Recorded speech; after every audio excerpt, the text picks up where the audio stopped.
हरे राम राम राम हरे हरे। हरे कृष्णा हरे कृष्णा कृष्ण कृष्ण हरे हरे। हरे राम राम राम हरे हरे। जय राधा श्याम सुंदर राधा श्याम सुंदर राधे। জয় নিতাই গৌরাঙ্গ নিতাই গৌরাঙ্গ নিতাই গৌরাঙ্গ নিতাই গৌরাঙ্গ। জয় প্রভুপাদ শিল প্রভুপাদ। জয় প্রভুপাদ জয় শিল প্রভুপাদ। अनंत कोटि वैष्णव वृंद की, इस्कॉन गुरु आचार्य वृंद की जय, समवेत भक्त वृंद की जय। निताय गौर प्रेमानंदे हरि हरि बोल। ओम अज्ञानतिमिरन्धस्य ज्ञानाञ्जनशलाकया चक्षुरुन्मीलितं येन तस्मै श्रीगुरुवे नमः। नमो विष्णुपादाय कृष्णपृष्ठाय भूतले श्रीमते भक्तिवेदान्त स्वामी निति नामिने। नमस्ते सरस्वती देवे गौरवाणी प्रचारिणे निर्विशेष शून्यवादी पाश्चात्य देशतारिणे। हे कृष्णा करुणा सिंधु दीनबन्धु जगत्पथे गोपेश गोपिका कान्तो राधाकान्त नमस्तुते। तप्त कांचन गौरांगी राधे वृंदावनेश्वरी वृषभानुसुते देवी प्रणमामि हरिप्रिये।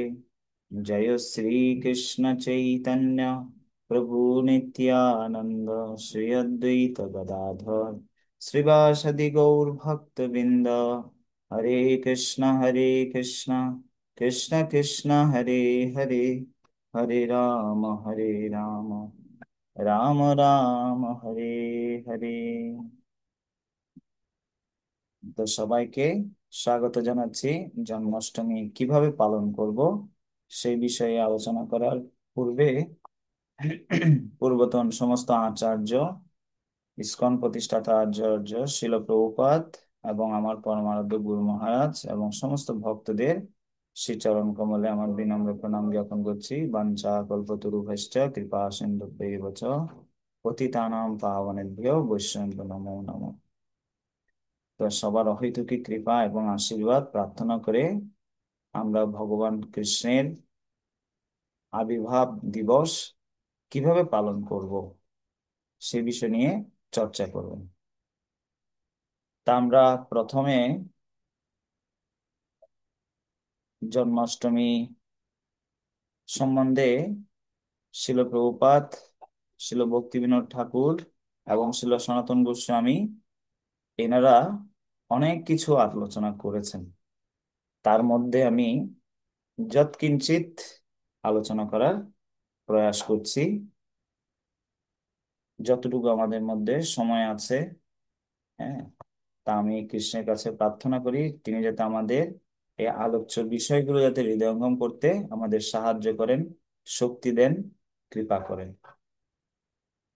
হরিভক্তি বিলাসে 15তম বিভাগে 247 থেকে 542, সেখানে জন্মাষ্টমীর ব্রতের যে মহিমা এবং কিভাবে পালন করতে হবে সে সম্বন্ধে 3টা কারণ উল্লেখ করেছে। হম তা সেখানে বলা হচ্ছে নিত্যতঞ্চ পরন্তস্য ভগবৎ প্রেরণাততম বিধিবাক্য বিশেষে চ অকারণে প্রত্যবায়ত। তা জন্মাষ্টমী ব্রতের নিত্য বা স্বীকৃতি 3 প্রকারের হয়। এক প্রকার হচ্ছে 3টা লাভ হয়। 3টা কারণে আমরা এই জন্মাষ্টমী ব্রত করব। হুম। 1 নাম্বার হচ্ছে কেউ যখন এই ব্রত পালন করে ভগবান তার প্রতি কি হয়, প্রসন্ন হয়। সংসিদ্ধির হরিতৌষণম। হ্যাঁ, দেশতৌষণম না, কুটুম্বতৌষণম না, অন্য কোনো তৌষণম না, অনলি শুধুমাত্র কি সংসিদ্ধি হরিতৌষণম, 1 নাম্বার। আর 2 নাম্বার হচ্ছে শাস্ত্র নির্দেশনা রয়েছে, সেজন্য আমরা এই ব্রত পালন করব, শাস্ত্রকে শ্রদ্ধা করে। 2 নাম্বার, ভগবদ গীতাতে কৃষ্ণ বলছেন, ইয় শাস্ত্র বিধিমুৎসৃজ্য বর্ততে কামকারত ন স সিদ্ধিম আপপ্নোতি ন সুখম ন পরাগতি। তা শাস্ত্রের নির্দেশনা পালন করলে কি হবে, না করলে কি হবে, সে এই শ্লোকে বলা হচ্ছে, ইহ শাস্ত্রবিধি মুৎসৃজ্য বর্ততে কামকারত, যে শাস্ত্রকে অমান্য করে, কাম ইন্দ্রিয় ইন্দ্রিয় তৃপ্তিতে যুক্ত হয়, অমান্য করে, সে সিদ্ধিও লাভ করতে পারে না, সুখ লাভ করতে পারে না, পরাগতিও লাভ করতে পারে না। তা আমরা 2 নাম্বার কারণ হচ্ছে এই উপবাস কেন করব, না শাস্ত্রকে মান্য বা শ্রদ্ধা করার জন্য। হুম। তারপর 3 নাম্বার, যদি কেউ এই ব্রত পালন না করে, এটা হচ্ছে দোষযুক্ত, হুম, অপরাধ হবে। এই 3টা কারণ উল্লেখ করা হচ্ছে। তো এখন এই কৃষ্ণের জন্মাষ্টমী উৎসব কেন আমরা পালন করব, কৃষ্ণের প্রীতি বিধানার্থে। হুম। তো সে সম্বন্ধে হরিভক্তি বিলাসে অনেকগুলো শ্লোকের উদ্ধৃতি দিয়েছে। হুম। শিল গৌর গোবিন্দ স্বামী গুরু মহারাজ, তারপর শ- শিল ভক্তি বিনোদ ঠাকুর, শ্রী চৈতন্য শিক্ষামৃতে এই সমস্ত কিছু আলোচনা করেছেন। সেখান থেকে আমি সার সার বিষয়গুলো আহ সংক্ষিপ্ত রূপে আলোচনা করার চেষ্টা করছি। তো যদি আমরা কি করি, জন্মাষ্টমী ব্রত পালন কেন করব, সে সম্বন্ধে এই হরি ভক্তি বিলাসে একটা উদ্ধৃতি বা প্রমাণ দিচ্ছেন। বিষ্ণুর বা কৃষ্ণের প্রীতিবিধানার্থে প্রহ্লাদ মহারাজ, অম্বরীশ মহারাজ, অনেক মহান মহান রাজা, ওনারা কি করেছেন, অত্যন্ত শ্রদ্ধার সাথে, হ্যাঁ, কৃষ্ণের অতি প্রিয় এই আবির্ভাব, কৃষ্ণের আবির্ভাব তিথিতে কৃষ্ণের প্রীতির জন্য ওনারা কি করেছিলেন, এই জন্মাষ্টমী উপবাস ওনারা করেছিলেন বিষ্ণুর প্রীতিবিধানের জন্য, কৃষ্ণের প্রীতিবিধানের জন্য। হুম। ধ্রুব মহারাজ তিনি মধুবনে গিয়ে, অম্বরীশ মহারাজ তিনিও মধুবনে গিয়ে এই উপবাস ব্রত করেছিলেন ভগবানের প্রীতিবিধানার্থে। এখন যদি কেউ এই জন্মাষ্টমী ব্রত পালন না করে, তাহলে তার দোষ হয়। কি দোষ হয় সেটা এই 15 অধ্যায়ে, হরিভক্তি বিলাসের 15 অধ্যায়ে 269 থেকে 282 এই শ্লোকগুলোতে বর্ণনা করা হচ্ছে। যদি কেউ জন্মাষ্টমীতে উপবাস পালন না করে, হ্যাঁ, ভগবানের জন্য বিশেষ পূজা নিবেদন না করে, তাহলে তার প্রতিক্রিয়া হয়। কি প্রতিক্রিয়া হয়, সেখানে বিষ্ণু রহস্য শাস্ত্র থেকে, পুরাণ থেকে কি করেছে, 7টা কারণ উল্লেখ করেছে, 7টি। হুম। 1 নাম্বার কারণ হচ্ছে, জন্মাষ্টমীর দিনে যদি ভোজন করে কেউ, তাহলে তার শূকর, গাধা, কাক, এইগুলো ভোজন করলে যে পাপ হয় সে পাপ হবে, ভোজনের পাপ হবে, হ্যাঁ, আমিষাহারের ভক্ষণের পাপ হবে। হুম। 2 নাম্বার, যিনি জন্মাষ্টমীর দিনে ভোজন করেন, তিনি ত্রিলোকের মধ্যে যা পাপ আছে সব পাপগুলো তিনি ভোজন করেন। এটা হচ্ছে 2 নাম্বার। হুম। যদি কেউ উপবাস না করে জন্মাষ্টমীর দিন ভোজন করে, তাহলে তার এটা 2 নাম্বার পাপ হবে। আর কেউ যদি উদর ফুর্তির জন্য আহার করে, হুম, শারীরিক অসুস্থতা, অক্ষমতা, সেটা অন্য ব্যাপার। যদি কেউ সেটা পূর্ণরূপে উপবাস না করতে পারে, তাহলে তিনি অনুকল্প প্রসাদ গ্রহণ করতে পারে, সেটা কোনো দোষযুক্ত নয়, সেটা আমরা শেষের দিকে আলোচনা করব। হুম। কিন্তু উদরফূর্তির জন্য, হ্যাঁ, খাবার যদি খায় ইত্যাদি ইত্যাদি, যেগুলো ভোজ্য নয়, তাদেরকে মৃত্যুর পর যমদূত তিল তিল করে তাদের পীড়া দেয়। এটা হচ্ছে 3 নাম্বার, যারা এই জন্মাষ্টমীর দিন উদর পূরণ করে। 4, আর যদি ওই দিন ভোজনকারী অতীত, অতিথি এবং অনাগত,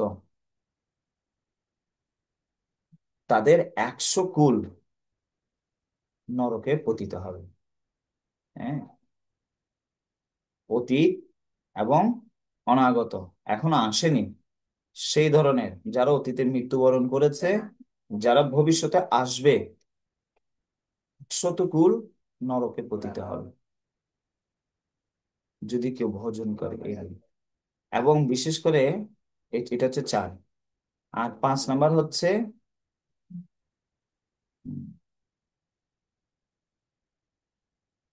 যে রমণী বা নারী প্রতি বছর জন্মাষ্টমী ব্রত পালন করে না, তার সম্বন্ধে বলা হচ্ছে সে অরণ্যে ভুজঙ্গী। হ্যাঁ, অর্থাৎ সেই কি বলবো, মানে অরণ্যে বসবাসকারী, এই যেমন ধরুন অনেক কি থাকে, নর পশু, নর ঘাতক, এই ধরনের কিছু মানুষ থাকে, সে পরবর্তী জীবনে এই ধরনের জন্ম লাভ করে। এটা হচ্ছে 5 নাম্বার। তো প্রতি বছরেই নারীদের এই জন্মাষ্টমী সবারই রাখা উচিত, কিন্তু বিশেষভাবে এখানে এই হরিভক্তি বিলাসে এইভাবে উল্লেখ করা হচ্ছে। হম। আর 6 নাম্বার, সমস্ত ভক্তের কর্তব্য, এমনকি স্বল্প অর্থ থাকলেও, হ্যাঁ, যতটুক তার সামর্থ্য আছে, ভগবানের প্রীতির বিধানের জন্য এই জন্মাষ্টমী ব্রত উদযাপন করা। হম। যেখানে ধরুন মন্দির নেই, তো সেখানে কি করবে, তারা স্বল্প আয়োজনের মাধ্যমে তারা এটা আয়োজন করতে পারে। যেখানে তো মন্দির আছে সেখানে আমরা খুবই সৌভাগ্যবান যে ভগবানের এইভাবে উদযাপন করতে পারবো আমরা উপবাস।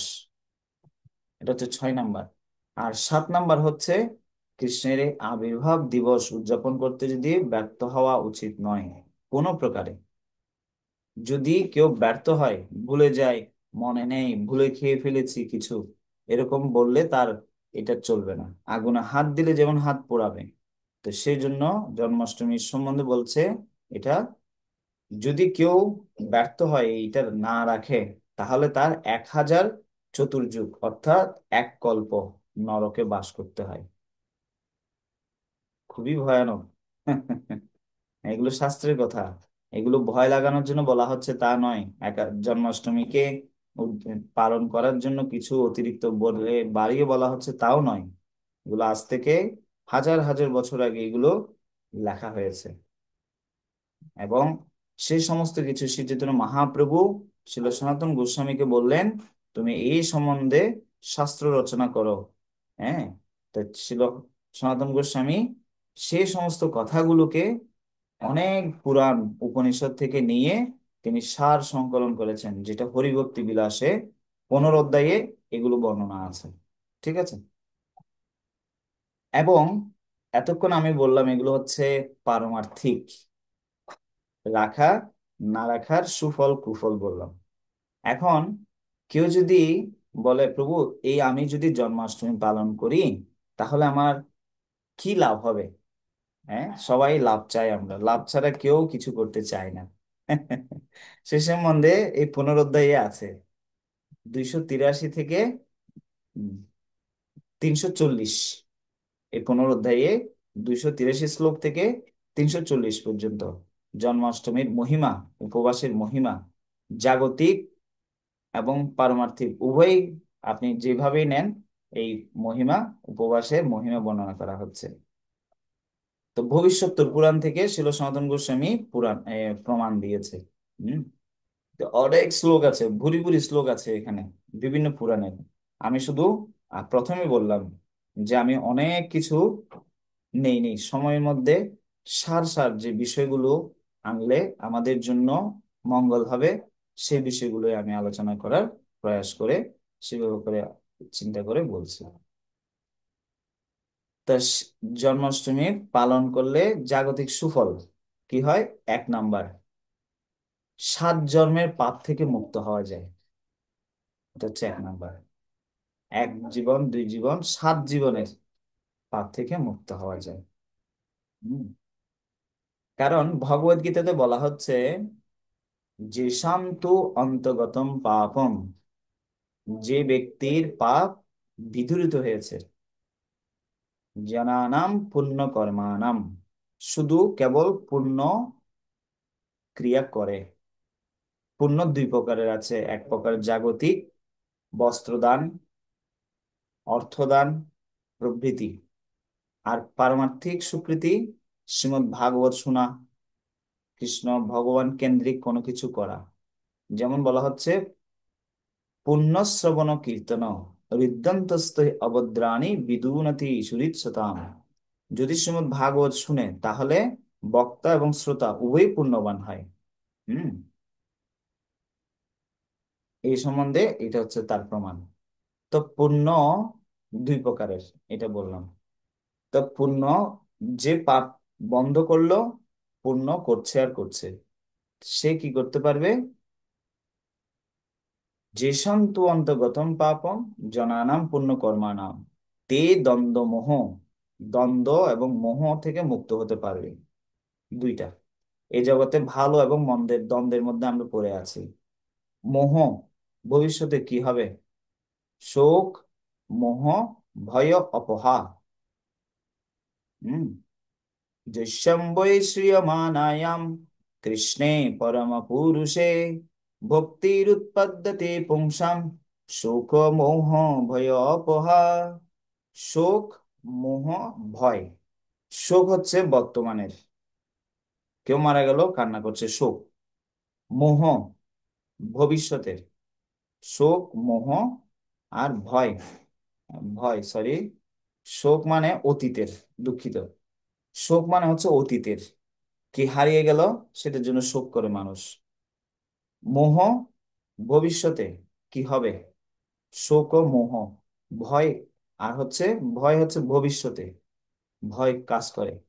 এই মোহ, দ্বন্দ্ব এবং মোহ থেকে আমরা মুক্ত হতে পারবো।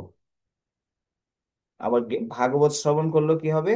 শোক, মোহ, ভয়, এই তিনটা থেকে মুক্ত হতে পারবো। তো ভগবানের ভক্তিতে যদি কেউ যুক্ত হতে চায় তাহলে পাপ থেকে মুক্ত হতে হবে, 2 নম্বর হচ্ছে কি করতে হবে? পুণ্য করতে হবে। সে পুণ্যটা কি? শ্রীমদ্ ভাগবত শ্রবণ কর। হুম। যদি কেউ শ্রীমদ্ ভাগবত শ্রবণ করে তার 3টা লাভ কি কি হবে? আমরা সবাই এই 3টার দ্বারা জর্জরিত। হ্যাঁ। 1 নম্বর হচ্ছে শোক। কিসের জন্য শোক করি? অতীতের জন্য। অতীতে কি চলে গেল, কি হারিয়ে গেল, কি নষ্ট হলো, শোক। আর বর্তমানে মোহগ্রস্ত অবস্থায় আছি, কি হবে, কোথায় যাব, কি করব, ইত্যাদি বিষয় নিয়ে। আর ভয়, ভবিষ্যতে আমি থাকতে পারবো তো, আমি কদিন বাঁচবো, আমার এই ইত্যাদি ইত্যাদি নিয়ে ভয় হয়। এই তিনটা থেকে মুক্ত হতে পারবো। দ্বন্দ্ব, মোহ, যদি কেউ কি করতে পারে, পাপ পুণ্য, পাপ বন্ধ হবে, পুণ্য শুরু হবে, এই দুইটা যদি কেউ করে, এই সুফল কি? দ্বন্দ্ব, এই ভালো এই মন্দ, এই সব ভ্রম, এটা হচ্ছে দ্বন্দ্ব। এই ভালো এই খারাপ এগুলো, এটা থেকে মুক্ত হতে পারবে। তারপরে মোহ থেকে মুক্ত হতে পারবে। আর 3 নম্বর সুফলটা কি? ভজন্তে মাম ধীরব্রতা, সে ধীরভাবে ভগবানের ভজনা করতে পারবে। অনেকে বলে, প্রভু আমি ভালো করে ভক্তি করতে পারছি না। হ্যাঁ। আর ধীরভাবে ভক্তি করতে চাই, কি করতে পারি সেটার জন্য পরামর্শ বলি। পরামর্শ বেশি কিছু নয়, কৃষ্ণ তো ভগবদ গীতায় বলে দিয়েছে। হ্যাঁ। শিল প্রভুপাদ বলছেন যে খুব কঠোরভাবে বলছেন শিল প্রভুপাদ, যে ধীরব্রত নয় ভক্তিতে, সে হচ্ছে পশু সদৃশ। হ্যাঁ। তো শিল ধ্রুব মহারাজ, তিনি ধীরতার কারণে 5 বছর বয়সে 6 মাসে কৃষ্ণকে লাভ করেছেন। সেই জন্য শিল রূপ গোস্বামী পদ্মাবলী নামক একটি শাস্ত্র রচনা করেছেন। সেখানে বলছেন, ব্যাদস্য আচরণম ধ্রুবস্য চ বয়ো বিদ্যা গজেন্দ্রস্য কা কুব্জয়া কিম নাম রূপাদিকম কিম তৎসুদন্নো ধনম। অর্থাৎ প্রথমে বলছেন ব্যাদস্য আচরণ, ব্যাদের কি সদাচার ছিল, ছিল নারদ মুনির শিষ্য। ধ্রুবস্য চ বয়ো, ধ্রুবের কি বয়স ছিল যে তিনি কৃষ্ণকে প্রাপ্ত হলেন? বয়স দিয়ে কৃষ্ণকে পাওয়া যায় না, কি দিয়ে পাওয়া যায়? শিল রূপ গোস্বামী আরেকটা শ্লোকে পদ্মাবলীতে বলছেন, তত্র লোল্লমপি মূল্য একলম, একটাই হচ্ছে মুদ্রা কৃষ্ণকে যদি আমরা পেতে চাই, সেটা হচ্ছে কি? লোভ। এই জগতে যারা জাগতিক ব্যক্তি কিছু প্রাপ্তির জন্য কি করে? লোভী হয়, আমি এটা চাই চাই, সেরকম পারমার্থিকভাবে আমি কৃষ্ণকে চাই, এরকম হতে হবে। আমি আগের পূর্বের ক্লাসে বলেছিলাম কিনা জানি না, যে কবে কৃষ্ণ ধন পাবো, হিয়ারও মাজারে থব, জুড়াইব তাপিত পরাণ, শিল নরোত্তম দাস ঠাকুর বলছেন। এইরকম করে কি হতে হবে? লোভী হতে হবে কৃষ্ণকে পাওয়ার জন্য। ও আমার দ্বারা এক জীবনে হবে না, আমি পারবো না, আমার ভাগ্য নেই, পুণ্য নেই। শিল রূপ গোস্বামী এটা বলেনি, আমাদের আচার্যরা সেটা বলেনি, কৃষ্ণ বলেনি, গীতায় ভাগবতে বলেনি। হ্যাঁ, সচেষ্টিতম বলা হচ্ছে নিজের চেষ্টা করতে হবে। মা যশোদা করেছে, কৃষ্ণ এসেছে। আমি হাল চাল ছেড়ে দিয়ে ব্যাপরোয়া ভাবে ভগৎ ভক্তি করব, হ্যাঁ, যেমন তেমন ভাবে নাম জপ মঙ্গলারতি করব কি করব না, হ্যাঁ, ইত্যাদি ইত্যাদি, শাস্ত্র পড়বো কি পড়বো না, তাহলে তো আমি পাবো না। কৃষ্ণ আমার নিষ্ঠা তো দেখবে। হ্যাঁ, তো সে সম্বন্ধে আমি একটু পরেই আলোচনা করব, সেই বিষয়গুলো নিয়ে, কৃষ্ণের আবির্ভাব এবং চরিত্র থেকে কয়েকটা শিক্ষা। তা আমি এটা বলছিলাম কোন প্রসঙ্গ থেকে? পাপ থেকে মুক্ত হওয়া যাবে, সেখান থেকে গিয়ে আমি এগুলো আলোচনা করলাম। হুম। তা আমাদেরকে জন- জন্ম কোটি সুকৃতির ন লভ্যতে, সুকৃতি কোটি কোটি জীবনের সুকৃতি থাকলেও কৃষ্ণকে পাওয়া যাবে না। বুঝতে পারলেন? এটা কখনো পাওয়া যাবে না। কি দিয়ে পাওয়া যাবে? লোভ, লোভী হতে হবে। আমাদের প্রত্যেকজন আচার্যের জীবনী দেখুন, শিল নরোত্তম দাস ঠাকুর, তিনি রাজপুত্র ছিলেন। তারপরে গঙ্গা মাতা গোস্বামিনী, তিনি ছিলেন রাজ পরিবারের রাজকন্যা। তিনি যখন বৃন্দাবনে গেলেন, গুরুদেবকে বললেন, গুরুদেব আমি দীক্ষা চাই। বলছে তুমি রাজকন্যা, তুমি যাও বৃন্দাবনে গিয়ে ভিক্ষা করে খাও, আগে তোমার পরীক্ষা এটা, দীক্ষা ভাইবা। আমরা তো এক কিছুদিন ইসকনে আসার পরে, হ্যাঁ, আমি এই বই পড়েছি, আমি এই কোর্স করেছি, আমায় দীক্ষা দেন, দীক্ষা নেওয়া হয়ে গেল, আর খুঁজে পাওয়া যায় না পাবলিক গুলোকে। এইভাবে কৃষ্ণ পাওয়া যাবে? অবশ্যই না। আমাদের আচার্যদের জীবনী সেজন্য পড়তে হবে। শিল নরোত্তম দাস ঠাকুর মাত্র 2 বছর ওনার গুরুদেবের মল পরিষ্কার করেছে, প্রাতকৃত্য পরিষ্কার করেছে। শ্রীমৎ জগদ্ধাত্রী স্বামী গুরু মহারাজের প্রবচনে শুনছিলাম, আমরা গুরুদেবের জন্য কি সেবা নিবেদন করেছি, যে আমি কৃষ্ণ প্রেম আশা করছি, আমি এটা আশা করছি, আমি ওটা আশা করছি। আমি কি করেছি কৃষ্ণের জন্য, কি তপস্যা করেছি, সেটা আমরা একটু পরে আলোচনা করব। তো যাই হোক, জন্মাষ্টমী পালন করার জাগতিক সুফল বললাম এবং কিছু পারমার্থিক সুফল বললাম। 2 নাম্বার, পুত্র সন্তান, আরোগ্য, অতুল সৌভাগ্য এবং মৃত্যুর পর বৈকুণ্ঠ প্রাপ্তি হবে। এটা হচ্ছে 2 নাম্বার সুফল। হ্যাঁ। জন্মাওবি ময়ে, ইচ্ছা যদি তোর, কীট জন্ম হও যথা তুয়া দাস। ছিল না? ভক্তি বিনোদ ঠাকুর তিনি বলছেন, যদি আমায় আরো জন্মগ্রহণ করতে হয়, তাহলে হে প্রভু, এটা কীট হোক আর যাই হোক, আমার জন্ম যাতে ভক্ত পরিবারে হয়। আমার বৈকুণ্ঠে হোক, এই জগতে হোক, যেখানেই হোক, আমার কোনো সেটা ইচ্ছা নেই। জাগতিক মানুষেরা ইত্যাদি ইত্যাদি এগুলো চায় বা কামনা করে, অন্য কিছুর থেকে কামনা করার থেকে এটা কামনা করা ভালো।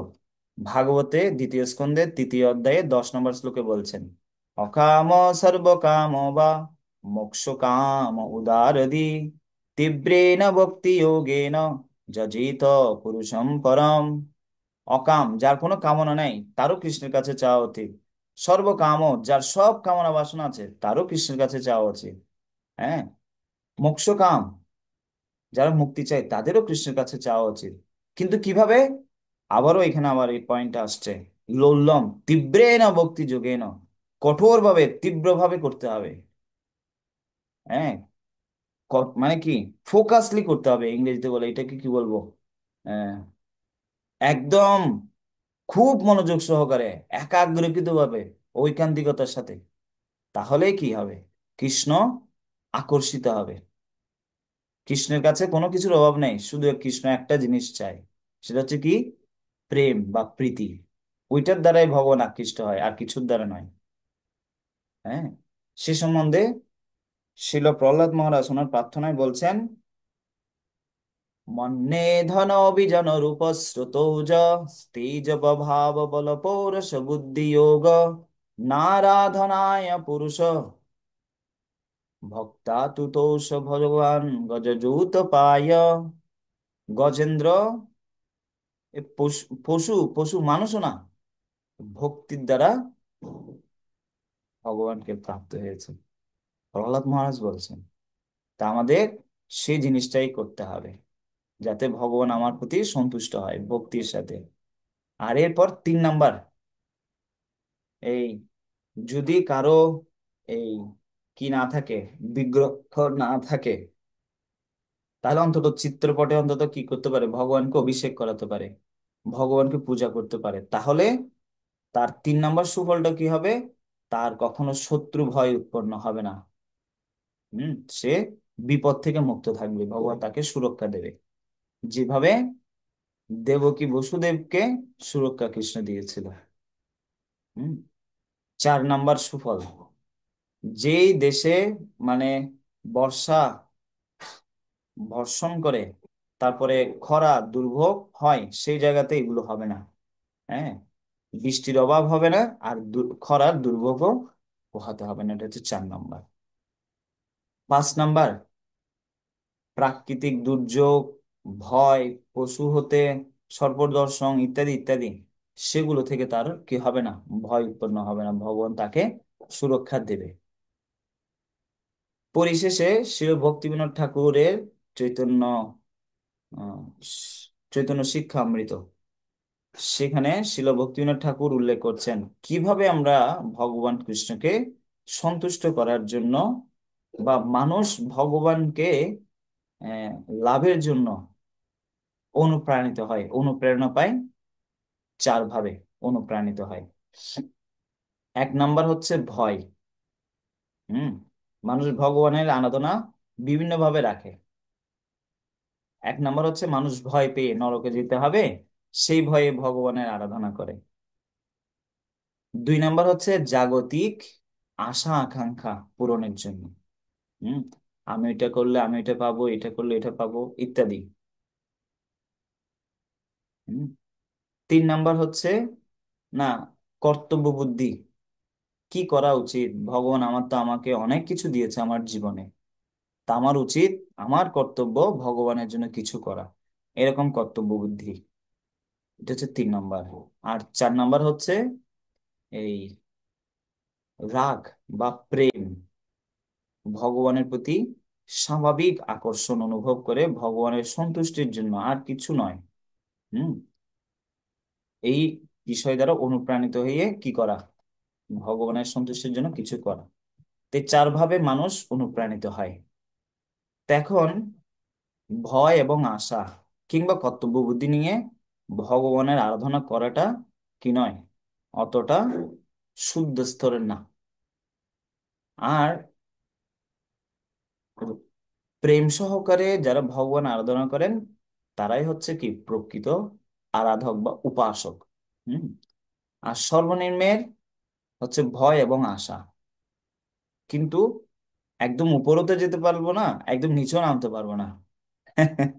তো সেজন্য আমাদের কি করতে হবে, মধ্যম জায়গায় আসতে হবে। শিল ভক্তিবিনোদ ঠাকুর বলছেন, কারো যখন সাধু সঙ্গের দ্বারা, শাস্ত্র অধ্যয়নের দ্বারা বুদ্ধি কি হয়, শুদ্ধ হয়, তার উচিত কি করা, কর্তব্য বুদ্ধির এই অভিপ্রায় নিয়ে, যতদিন পর্যন্ত তার স্বাভাবিক প্রেম ভগবানের প্রতি আসেনি, ততদিন তার কি করা উচিত? এই কর্তব্য বুদ্ধি নিয়ে ভগবানের আরাধনা করা উচিত। হুম। তা আবার শিল ভক্তিবিনোদ ঠাকুর বলছেন কর্তব্য বুদ্ধি আবার দুই প্রকারের। একটা হচ্ছে এই বিধি সম্মান, আর একটা হচ্ছে অবিধি পরিত্যাগ। বিধি সম্মান হচ্ছে এক নাম্বার। তার মানে কি? যেমন পারমাত্মিক যে বিধিসমূহ দেয়া হচ্ছে, সকালবেলা ঘুম থেকে উঠা, স্নান করা, মঙ্গল আরতি, জপ, শাস্ত্র অধ্যয়ন, এগুলো করা। হ্যাঁ, এগুলো হচ্ছে বিধি। ছিল জগদেব স্বামী গুরু মহারাজ বলছেন এগুলো হচ্ছে মায়া রোগের ঔষধ। হম। এগুলো প্রতিদিন আমাদেরকে সেবন করতে হবে। যেমন আমরা ডোজ গ্রহণ করি একটা কি পদ্ধতি, মানে এতদিন করে খেতে হবে, একটা যদি বাদ যায় আবার আপনাকে কি করতে হবে? পূরণ করতে হবে, না হলে রোগ সারবে না। ঠিক সেরকম আমাদেরকে প্রতিদিন এটা করতে হবে শ্রদ্ধার সাথে। এটা হচ্ছে বিধি সম্মান। মানে এই যা নিয়ম শিল প্রভুপাদ আমাদের জন্য নির্দেশনা দিয়েছে, সেই জিনিসগুলো আমাদেরকে শ্রদ্ধার সাথে পালন করতে হবে। এটাকে বলে বিধি সম্মান। দুই নম্বর হচ্ছে অবিধি পরিত্যাগ।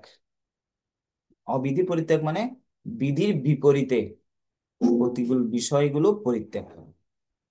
হুম। বিধির বিপরীতে যা কিছু আছে মানে অবিধি, ভালো নয়, যেগুলো করতে নিষেধ করা হয়েছে, সেগুলো ত্যাগ করা। হুম। ভক্তির বিরোধী যা কিছু আছে সেগুলো ত্যাগ করা। তা আপনারা শিল ভক্তিবিনোদ ঠাকুরের এই এই আমরা যে ভক্তি গীতি আমাদের শিল ভক্তিচার্য স্বামী গুরু মহারাজ যে কি করেছেন, উম, এই ভক্তিগীতি সঞ্চয়ন যে গ্রন্থ আছে সেখানে আপনারা দেখলে পাবেন এই ভক্তির বিরোধী ভজন, ভক্তি অনুকূল, ভক্তি প্রতিকূল, এক একটা বিষয়ের উপরে ভজন আছে। ভক্তি প্রতিকূল কি কি আছে সেখানে আপনারা দেখবেন, কি কি ভক্তির বিরোধী আছে, সে সমস্ত কিছু আমরা পরিত্যাগ করতে পারি। আর পরিশেষে আমরা শিল প্রভুপাদ কি বলেছেন এই জন্মাষ্টমী নিয়ে, সে সম্বন্ধে আমরা দেখব। 11 অধ্যায়ে 54 নম্বর শ্লোক আপনারা তাৎপর্য করবেন। ভগবদ গীতা 11 অধ্যায় 54 নম্বর শ্লোকে শিল প্রভুপাদ লিখেছেন 11 অধ্যায় 54 নম্বর শ্লোকের তাৎপর্যে বৈদিক শাস্ত্রে নানা রকম বিধিনিষেধের নির্দেশ দেওয়া হয়েছে, এবং যদি কেউ কৃষ্ণকে জানতে চায় তাহলে তার উচিত হচ্ছে সেই সমস্ত শাস্ত্রের নির্দেশগুলো মানা। হুম। এবং এই নির্দেশগুলো কি? শাস্ত্রের নির্দেশ অনুসারে কৃচ্ছা সাধন করা। শিল সুবক স্বামী গুরু মহারাজ বলছেন যে কৃচ্ছা বা সাধনা বা তপস্যা মানে কি? সাধনা যদি এটাকে সন্ধি বিচ্ছেদ করা হয়, সাধ না মানে সুস্বাদু না, মানে ঘুম থেকে উঠতে ভালো লাগে না। যেমন 16 মালা জপ করতে ভালো লাগে না। অনেকে বলবে প্রভু এটি কি বলছেন, ভালো লাগে না মানে ভালো না লাগলে কি করছি নাকি? হ্যাঁ, একটু বিশ্লেষণ করে শুনে দেখেন যে শ্রী চৈতন্য মহাপ্রভু শ্রী কষ্টকে বলছেন পতি পদম পূর্ণমৃত আস্বাদনম।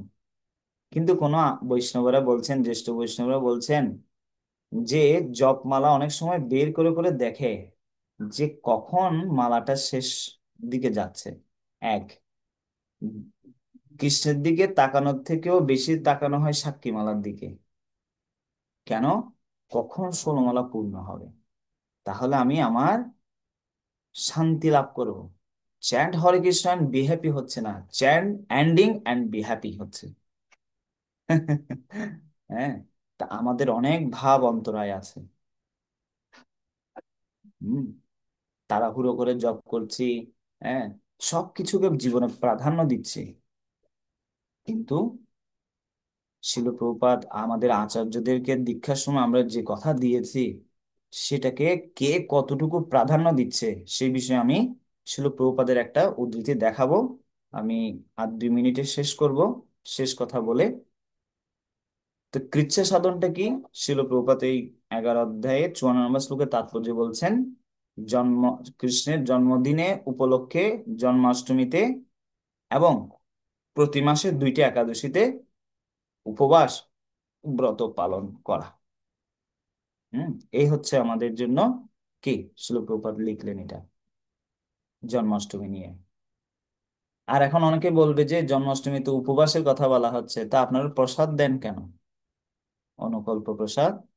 তো সে সম্বন্ধে হরিভক্তি বিলাসের 15 অধ্যায়ে 272 নম্বর শ্লোকে বলা হচ্ছে, তিল মাত্র যদি জন্মাষ্টমী দিবসে উদর পূরণ করে, তাহলে তার শরীরকে তিল তিল করে যমদূত কি করে, পীড়া দেয়।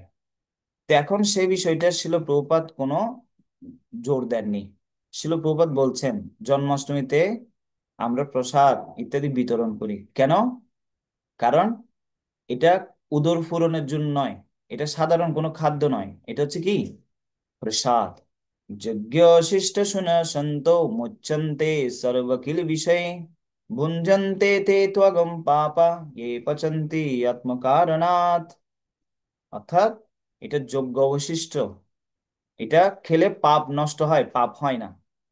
মুচ্যন্তে সর্বকিল বিষয়ে, এবং ভুঞ্জন্তে, এটা ভোজন করলে কি হবে, পাপ দূরীভূত হবে।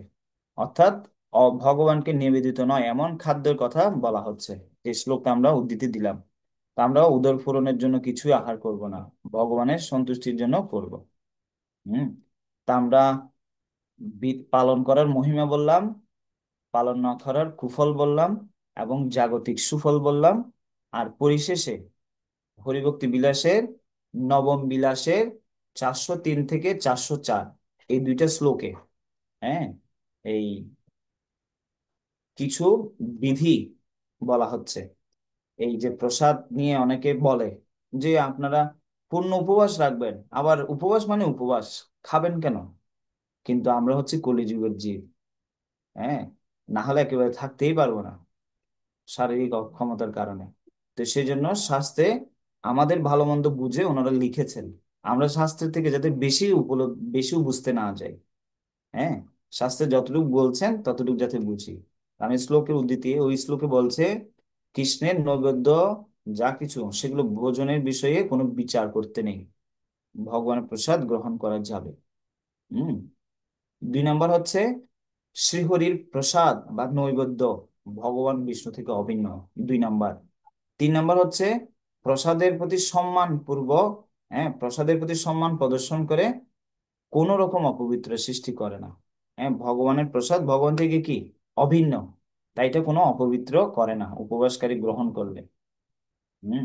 এবং ভগবানের প্রসাদ কৃষ্ণের থেকে অভিন্ন জ্ঞানে এটাকে গ্রহণ করলে কি হবে, সে মহাভাগ্যবান হবে। যদি এটা অবমাননা করে, প্রসাদকে দোষ ত্রুটি দেখে প্রসাদের, এ হয়নি ও হয়নি, তাহলে সে হচ্ছে মহা অপরাধী।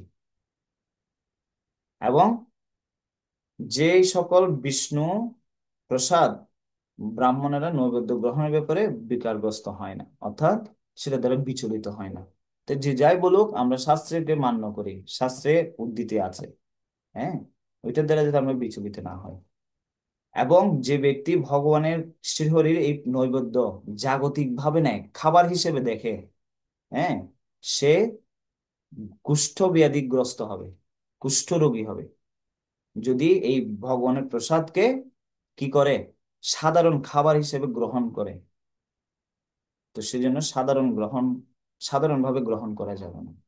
আর যদি সে সেটা করে, তাহলে স্ত্রী পুত্র এবং বর্জিত হয়ে অনন্তকালের জন্য নরকগামী হতে হয়। হম। তো সেজন্য আমাদের অত্যন্ত সাবধানতার সাথে এই কি করতে হবে, এই জন্মাষ্টমী ব্রত পালন করতে হবে। হম। আমরা যাতে কি না করি, ইতস্তত না করি। তো যদি কেউ নির্জলা থাকতে পারে নির্জলা থাকবেন, হ্যাঁ, কেউ জল না পেতে হলে জল পাবেন, কেউ ফল পেতে হলে ফল পাবেন, সবকটার ফল একই, যে যেভাবে পারে। কিন্তু মূল কথা হচ্ছে আমার চিন্তা কৃষ্ণে আছে কিনা, এটা হচ্ছে মূল বিষয়।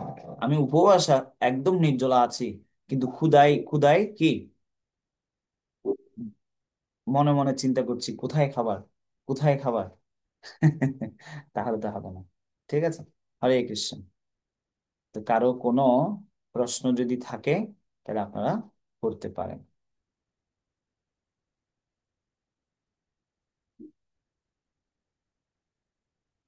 ইয়া। হ্যাঁ প্রভু।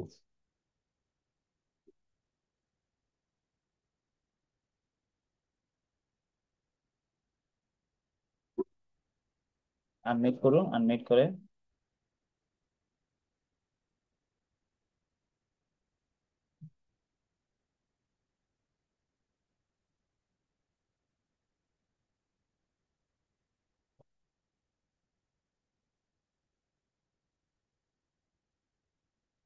হ্যাঁ এখন করুন। হ্যাঁ,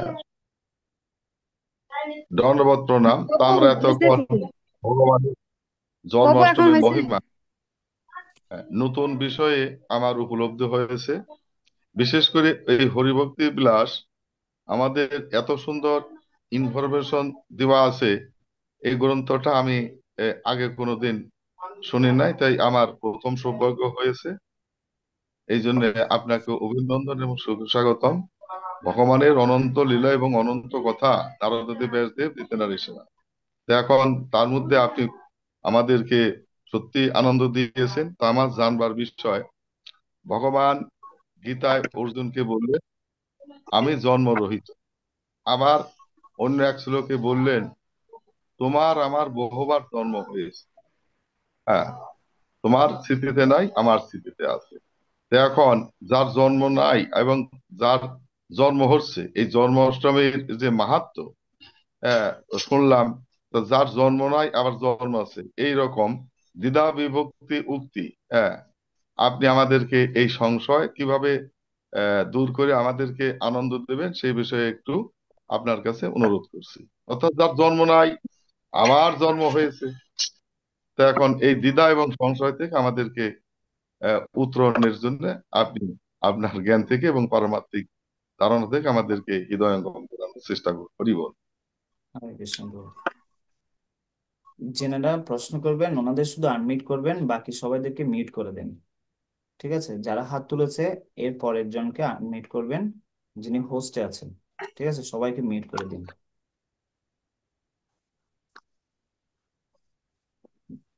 তো ফার্স্ট প্রভুপাদ, আপনি প্রথম শ্লোক বললেন চতুর্থ অধ্যায়ে থেকে, ভগবানের অজ অপি সম অব্যয়াত্মা। এই শ্লোকটা বললেন ভগবানের জন্ম নেই, ভূতানাম ঈশ্বরোপি সম। ওই শ্লোকে বলা হচ্ছে ভগবানের জন্ম নেই, কিন্তু এটা তাহলে জন্মটা কিসের? তো জন্ম এই জগতে দুই ভাবে আসে। আমরা, আমাদের জন্ম হয়েছে বহিরঙ্গা প্রকৃতির মাধ্যমে, এই জগতে এসেছি। আর ভগবান এই শ্লোকে অজোপি সম অব্যয় আত্মা, এই শ্লোকে আপনি পড়লে দেখবেন, অনুবাদে পাবেন, তাৎপর্যে পাবেন। তো সেখানে ছিল প্রভুপাদ চৈতন্য চরিতামৃতে থেকে একটা, দুইটা শ্লোকের উদ্ধৃতি দিয়েছে। অবতার, হ্যাঁ, তো ভগবান অবতরিত হন, জন্মগ্রহণ করেন না। তিনি অবতরিত হন চিন্ময় অন্তরঙ্গা প্রকৃতির মাধ্যমে। আপনি চাইলে এখনো দেখতে পারেন, অনুবাদে আছে। চিন্ময় শক্তির দ্বারা বা অন্তরঙ্গ শক্তির দ্বারা ভগবান এই জগতে আসে, ওনার জন্ম হয় না। তা এখন বলা হচ্ছে জন্মাষ্টমী। তাহলে প্রশ্ন হচ্ছে জন্মাষ্টমীটা কেন? হুম। তো ভগবান জন্ম নিচ্ছে, আবার এদিকে বলছে আমার আমার তোমার অনেকবার জন্ম হয়েছে। হুম। তো এইখানের মধ্যেও এই জন্ম শব্দটা আছে। তো এখন আমাদেরকে প্রথম এটা বুঝতে হবে ভগবানের জন্ম নেই, এটা কেন না? জন্ম হচ্ছে, কি ধরনের জন্ম? বহিরঙ্গা প্রকৃতিতে জন্ম আমাদের এই জগতে হচ্ছে, কিন্তু ভগবানের জন্ম নয়, অবতরণটা হচ্ছে অন্তরঙ্গ শক্তির মাধ্যমে তিনি এই জগতে আসেন। তা এখন দুই নম্বর উক্তিটা আপনি বললেন অথেন বহুনা, কেন এই একাদশ অধ্যায়ে না দশম অধ্যায়ে এই শ্লোকে বলছেন তুমি জানো না, আমি জানি। তো এটার মাধ্যমে ভগবান বলছেন অর্জুনকে যে অর্জুন, তোমার আর আমার মধ্যে এই হচ্ছে পার্থক্য। হুম। আমার জন্ম হয়েছে এটা বোঝানোর জন্য, ভগবান আর সাধারণ জীবনের মধ্যে পার্থক্য হচ্ছে এটা কি, যে ভগবানের স্মৃতিতে থেকে যায়, এটার মাধ্যমে ভগবত্ব প্রমাণিত করার জন্য ভগবান এই কথাটা বলছেন। হ্যাঁ, আমার আর তোমার জন্ম হয়েছে, কিন্তু আমার মনে আছে, কিন্তু তোমার মনে নেই। অর্থাৎ এই কথার দ্বারা বোঝা যাচ্ছে ভগবান হচ্ছে ভগবান, ওনার এই স্থানে আছে। হ্যাঁ, অর্থাৎ অচ্যুত। তিনি ওনার ধাম থেকে এই জগতে আসলেও গোলক ধাম নেই, নিজ ধাম নেই, তলেই চ তস্য। তিনি গোলক বৃন্দাবন থেকে এই জগতে আসেন, কিন্তু তিনি ওনার সমস্ত শক্তি, ধাম, ভক্ত সমস্ত কিছু নিয়ে এই জগতে আসেন। হুম। তো সেজন্য উনি বিস্মৃত হন না। বিস্মৃত কখন হয়? যখন সেটা মায়ার দ্বারা কি হয়, প্রভাবিত হয়। তো সেজন্য এই দুইটা শ্লোকের দুইটা অর্থ। এবং শিল প্রভুপাদ, শিল বলদেব বিদ্যাভূষণ ঠাকুরের অনেকগুলো শ্লোকের উদ্ধৃতি ওই চতুর্থ অধ্যায়ে অজ অপি সন অব্যয়াত্মা ওই শ্লোকের তাৎপর্য দিয়েছে। তো ভগবান জন্মগ্রহণ করেছে সে শব্দটা হচ্ছে কি, তিনি অন্তরঙ্গ শক্তিতে এসেছেন। আর পরে দ্বিতীয় যে উদ্ধৃতি বললেন সেটা হচ্ছে ভগবান প্রকাশ করছেন তিনি বহুবার এসেছেন। কেন এসেছেন? তার ভক্তের আনন্দ বিধানের জন্য, ভক্ত সুখ দিতে ভগবান এই জগতে অবতরণ করেন, চৈতন্য চৈতন্যতে বলছে, গীতাতেও বলছে। তো ভগবানের মনে আছে, অর্থাৎ সেজন্য তিনি ভগবান, তিনি ভুলেন না। আমরা ভুলে যাই, এটা প্রমাণ করার জন্য এই কথাটা বললেন, ভগবত্ব প্রমাণ করার জন্য। 2 নম্বর, আহ আদি কৃপা রূপিণী দেবী কাশী মাতাজি, আনমিট করে বলুন।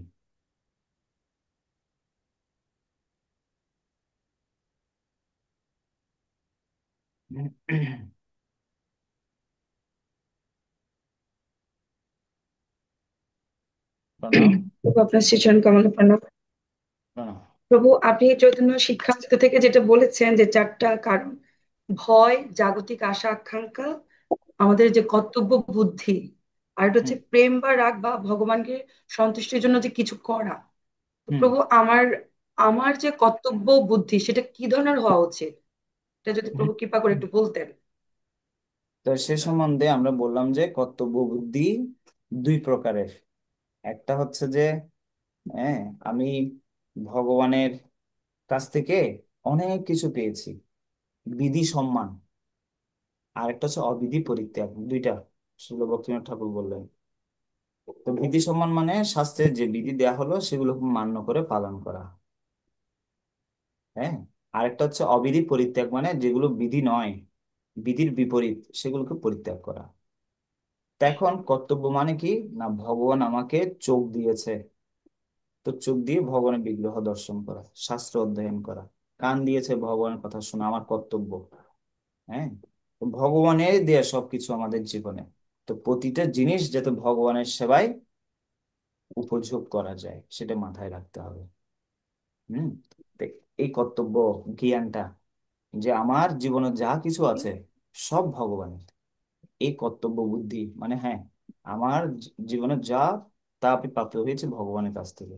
এখন আমার কর্তব্য ভগবানকে কিছু প্রদান করা, ভগবানের নির্দেশ পালন করা, এই কর্তব্য বুদ্ধি জ্ঞান। হরে কৃষ্ণ। এরপর আনমিট করুন হরে কৃষ্ণ। প্রভু, বিশ্বপতি প্রভু। হরে কৃষ্ণ। প্রভু দণ্ডবত প্রণাম। হরে কৃষ্ণ, প্রণাম। আপনার লেকচার থেকে অনেক কিছু জেনেছি। আমাদের জন্মাষ্টমী আসন্ন। তা আমরা আপনার এই বিধি মোতাবেক আমরা জন্মাষ্টমী পালন করার জন্য নিজেরা আগ্রহী এবং অন্যদেরকেও আমরা যুক্ত করতে পারি। তো প্রভু আমার একটা প্রশ্ন, সেটা হলো আপনি বলেছেন প্রহ্লাদ মহারাজ, ধ্রুব মহারাজ এবং অম্বরীশ মহারাজ ওনারাও জন্মাষ্টমী তিথি পালন করেছেন নাকি? আমি শুনতে ভুল করেছি কিনা জানি না। তো ভগবান তো দ্বাপর যুগে এসেছেন। তো এই জন্মাষ্টমী তিথি আমরা এরপর থেকে আহ, পালনের একটা আহ, সূত্র পেয়েছি। তাহলে আগের বিষয়টা একটু জানার জন্য আর কি প্রভু। হরে কৃষ্ণ। তো ভগবান বিষ্ণু আগে না কৃষ্ণ আগে যদি প্রশ্ন করা হয়? কৃষ্ণ, বিষ্ণু। বিষ্ণু আগে। তাহলে কৃষ্ণ বড় না বিষ্ণু বড়? ফিলোসফিক্যাল ভাবে, তাত্ত্বিক ভাবে বিষ্ণু বড়। বিষ্ণু বিষ্ণু। বড়। বিষ্ণু বড় না। তাই সে বিষয়ে আরো আপনাকে আরেকটু চর্চা করতে হবে। কৃষ্ণ হচ্ছে 64 গুণ সমন্বিত, অনন্ত গুণ আছে, আচার্যরা 64 গুণে কলায় স্থান দিয়েছেন। আর বিষ্ণুর হচ্ছে 60 গুণ, 60টি গুণ। আর শিবজির আর 5টা কম, 55টি গুণ। আর ব্রহ্মার আরো 5টা কম, 50টা। আর আমাদের এই জগতে বদ্ধ জীবের এই সেই 50% গুণ থেকে কিয়ৎ পরিমাণে, খুবই ক্ষুদ্র অল্প পরিমাণে আমাদের মধ্যে সেই শক্তি রয়েছে, শতাংশ রয়েছে। এভাবে করে শিল প্রপাত বর্ণনা করেছেন। তা এখন কৃষ্ণ যে লীলা, এগুলো হচ্ছে নিত্য। হুম। যেমন সবাইকে মিট করুন, সবাইকে মিট করুন। বিশ্ব কে হোস্টে আছেন, মিট করুন।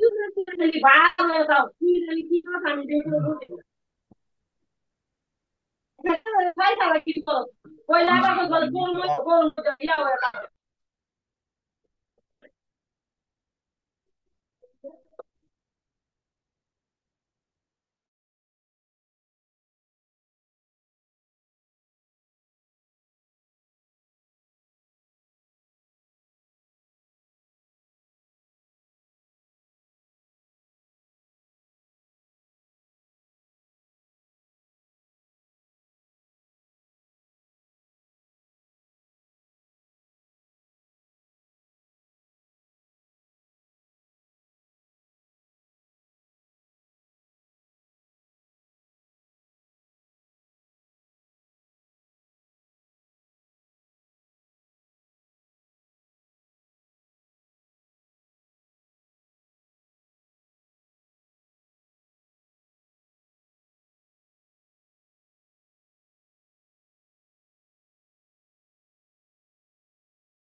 তা যেটা আমরা আলোচনা করছিলাম, তা বিষ্ণু কৃষ্ণ এই তত্ত্বটা আগে ভালো করে বুঝতে হবে, এটা বুঝতে হলে। তো কৃষ্ণ হচ্ছেন, কৃষ্ণের লীলা নিত্য চলছে। শিল প্রভুপাদ উদাহরণ দিয়েছে সূর্য আকাশে সব সময় স্থিত, কিন্তু বাংলাদেশে হয়তো আমরা এখন দেখছি কেন? কারণ এখন এদিকে আলো দিচ্ছে, কিন্তু অন্য কোনো দেশে এখন রাত। হ্যাঁ, সেই জন্য ওইদিকে হয়তো কি আলো দিচ্ছে না। সূর্য কিন্তু সবসময় আকাশে আছে, সূর্য উদয় সূর্য অস্তয় হয় না। এটা ছোটবেলায় হয়তো আমরা পড়েছি, কিন্তু বিজ্ঞানের ভাষায় বলা হয় যে সূর্য উদিত হয় না, অস্তও যায় না। এটা ওনার আচ্ছা। কক্ষপথে কি হচ্ছে, ঘুরছে। তো ভগবান নিত্যলীলা করছে। যেমন এ ছয় গোসাই করি চরণবন্দন, যাহা হইতে বিঘ্ন নাশ অভীষ্ট পূরণ। হ্যাঁ, এ ছ গোসাই যবে ব্রজে কইলা বাস, রাধা কৃষ্ণ নিত্যলীলা করিলা প্রকাশ। তো রাধা কৃষ্ণ তো নিত্যলীলা করছে, প্রকাশ করছেন কেন, বলছেন কেন? কারণ সর্বস্বামীরা আমাদের কাছে এটা প্রকাশ করেছে। যেমন ভগবানের দরজায় পর্দা থাকে, দরজা থাকে, পূজারী যদি ভিতর থেকে না খুলে দেখতে পাবো? পাবো না, ওনাকে খুলতে হবে। স্বরহস্যম তদঙ্গম চ গৃহাণ গদিতাম মায়া। অর্থাৎ ভগবান যদি আমাদের কাছে সে রহস্য প্রকাশ না করে, তাহলে আমরা ভগবানকে জানতে পারবো না, দেখতে পারবো না। তো ভগবান তিনি সব সময় লীলা করছেন। হুম। তো সেই জন্য কৃষ্ণ যে এই যুগে নয়, এই দাপর যুগে নয়, তিনি অনন্তকাল ধরে লীলা করছেন। ঠিক আছে? তো সেই জন্য এটা শাস্ত্রে আছে, এবং এটা চলছে নিত্যলীলা। তো ধ্রুব মহারাজ যে এই সত্যযুগে এসেছে সেটাও নয়। এটা কোন সত্যযুগে এসেছে? অন্য কোনো কল্পে আসতে পারে। হ্যাঁ, এগুলো বোঝানো কি আছে, কঠিন আছে। ঠিক আছে, কেন এগুলো নিত্য লীলা চলছে। তো সেজন্য এটা এই সিকোয়েন্সে ধরলে হবে না, এই পর্যায়ক্রমে ধরলে হবে না। ঠিক আছে। হরে কৃষ্ণ। আপনি লীলা পুরুষোত্তম শ্রীকৃষ্ণ গ্রন্থ আপনারা প্রতিদিন রাত্রে পড়তে পারেন। শিল প্রভুপাদ এটা উপদেশ দিয়েছেন, প্রতিদিন রাত্রে ঘুমানোর আগে লীলা পুরুষোত্তম গ্রন্থ, শ্রীকৃষ্ণ গ্রন্থ অধ্যয়ন করা। তাহলে আমরা কৃষ্ণলীলার সমস্ত কিছু জানতে পারবো। আর কারো প্রশ্ন নেই? ঠিক আছে, তাহলে এখন আমরা শেষ করব এক দুইটা জিনিস আপনাদেরকে দেখিয়ে। কারো কোনো প্রশ্ন আছে আর? নেই। এই আছে, হাত হ্যাঁ, তুলেছেন? বলুন তো।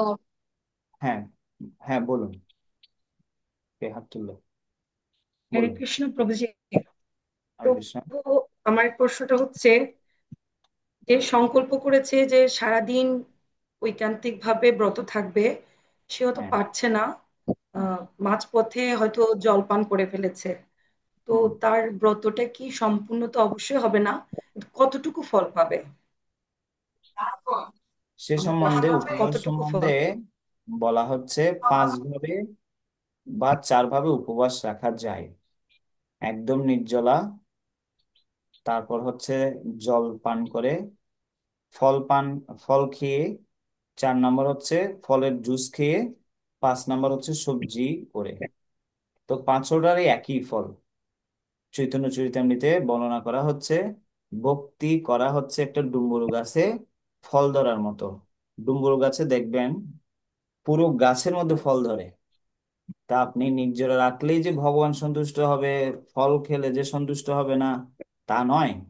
মূল বিচার্য বিষয় হচ্ছে কতটুকু আমি ভক্তি ভরে রাখছি, সেটার উপর। হুম। ভগবানের চেতনায় থাকছি, নাম জপ করছি, শাস্ত্র অধ্যয়ন করছি, হরিকথা শ্রবণ করছি, কৃষ্ণ চেতনায় থাকা, এটা হচ্ছে সব থেকে কি বিচার্য বিষয়। ঠিক আছে, যেভাবে থাকতে পারে কৃষ্ণ চেতনায়, এটা হচ্ছে বিচার। ঠিক আছে, সব চেতনা থেকে কৃষ্ণ চেতনার দিকে মন। কেউ না খেয়ে থাকলো কিন্তু সবসময় চিন্তা করছে, খিদের চিন্তা, খাওয়ার চিন্তা, তাহলে নির্জলা রেখে কি হবে? তো সেজন্য চিন্তা করতে হবে আমি কোন জিনিসটা করতে পারবো, সহজে কৃষ্ণ চেতনায় থাকতে পারবো, এটা বিচার্য ভূমিকা দেয় মাতাজি। হ্যাঁ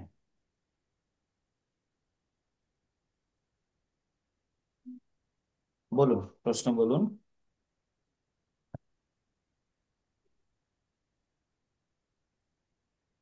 আনমিট করে বলুন।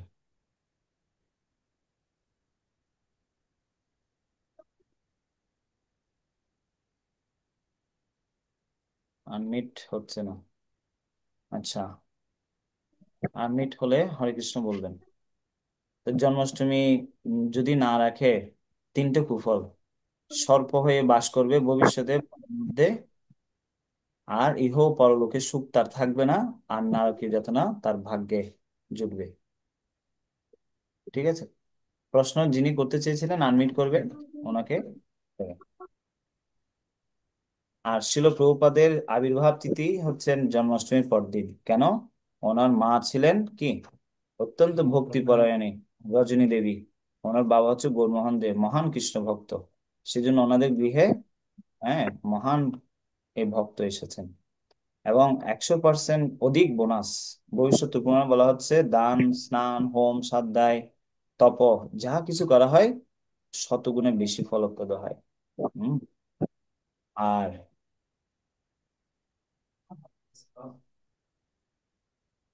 যদি এই উপবাস যদি কেউ না করে, তাহলে সে দ্বিগুণতর পাতকী হয়। আর পরিশেষে,